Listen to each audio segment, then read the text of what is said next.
So, as we saw in the preceding, from our graph of the slope versus x for the y equals x squared graph, the slope of the y equals x squared graph versus x has an equation where the slope is 2x.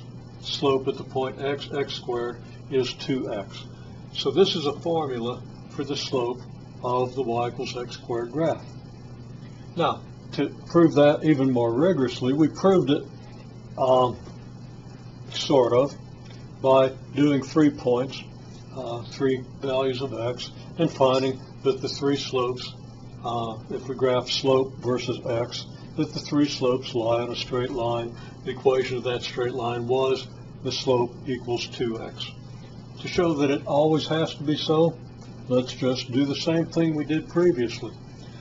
Excuse me, let's take the point x, x squared, and the point x plus delta x, quantity x plus delta x squared, which would correspond to a point at x coordinate x and another point at x coordinate x plus delta x on the graph of y equals x squared, since the y coordinates are the squares of the x coordinates. So just the same thing we did for x equals 1, x equals 2, and x equals 3. We're doing it for a general value x. What's the slope? Well, rise is going to be this coordinate minus this coordinate, y coordinate minus y coordinate, which is x plus delta x quantity squared minus x squared. The run is x plus delta x minus x, the difference of the change in the x coordinate. And we simply expand this. And there's very little difference between this and what we did before. Now, before we had a 1 or a 2 or a 3 for x and for this x. Okay, now we just have plain old x. Whatever x is, that's what it is, and we're designating it by x.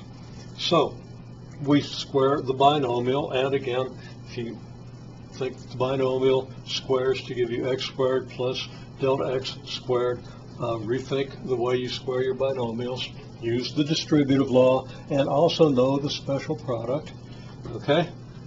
So anyhow, x plus delta x quantity squared is x squared plus 2x delta x plus delta x squared. You should write that down. Use the distributive law. Multiply this by itself.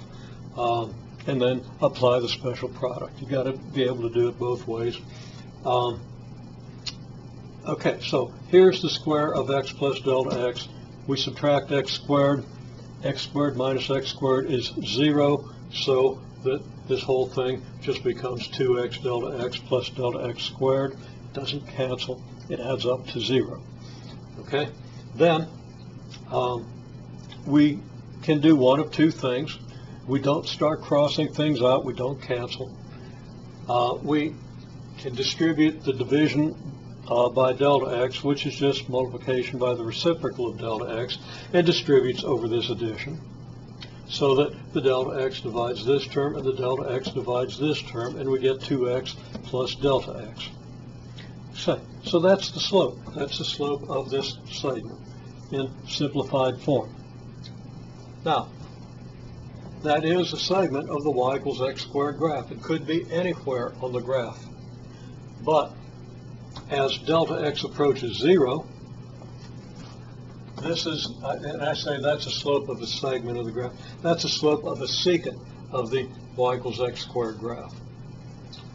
Based on the point x, x squared, where we vary the point here by letting delta x approach 0, which shrinks the secant line down and gives us a limiting value of the slope, which is equal to that of the slope of the tangent line. So, limit as delta x goes to 0 of the slope is going to be the limit as delta x goes to 0 of 2x plus delta x, because that's the slope. And the limit is clearly 2x, and now we've proved this completely.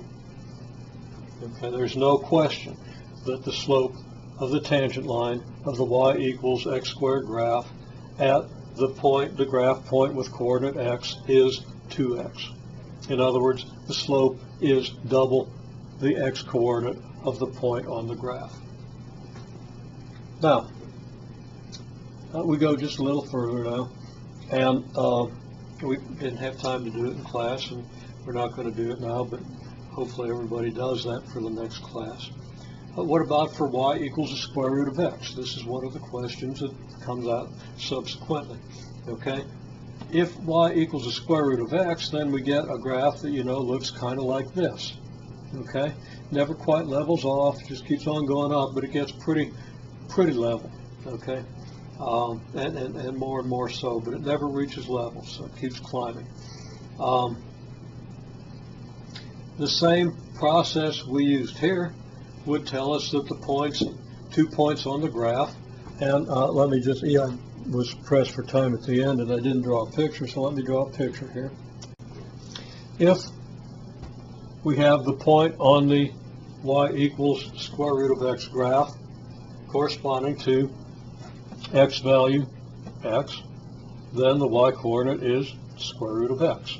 If the x value is x plus delta x, then the y value is the square root of x plus delta x. So we have these 2 points on the graph. We can construct our fundamental triangle here. Find the rise, find the run. The rise is y coordinate minus y coordinate, square root of x plus delta x minus x. The run is x plus delta x minus x, the x coordinate here minus the x coordinate here. So that the slope is rise divided by run. Just what we see over there, here, and here. Okay, we don't have a good way to simplify this numerator. You might also think that the square root of x plus delta x is the square root of x plus the square root of delta x. You'd be dead wrong, because if you take that expression, square root of x plus square root of delta x, and square it, you don't get x plus delta x. Not if you square that correctly as a binomial. I might write that out in a minute. So I'm simply saying, though, that the square root doesn't distribute over plus sign for the reason that I just gave. I'll probably detail that reason in a minute.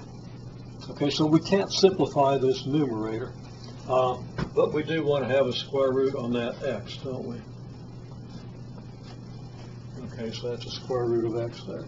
I neglected to write the square root sign when I wrote this down. Okay, then x plus delta x minus x, of course, is just delta x. So how do we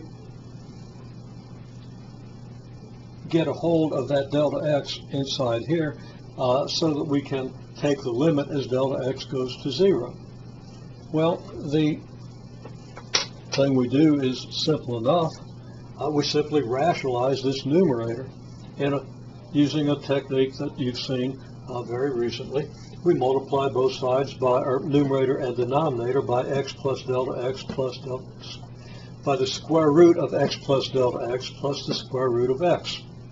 So numerator and denominator multiplied by this. What's going to happen to the numerator? Well, you have a difference and a sum. You multiply the difference by a sum, you get the square of this minus the square of this.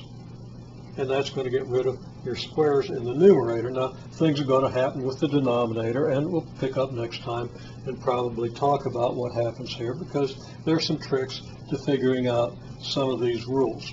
But if we finish simplifying this, we're going to get a rule that gives us the slope at any point of the y equals square root of x graph.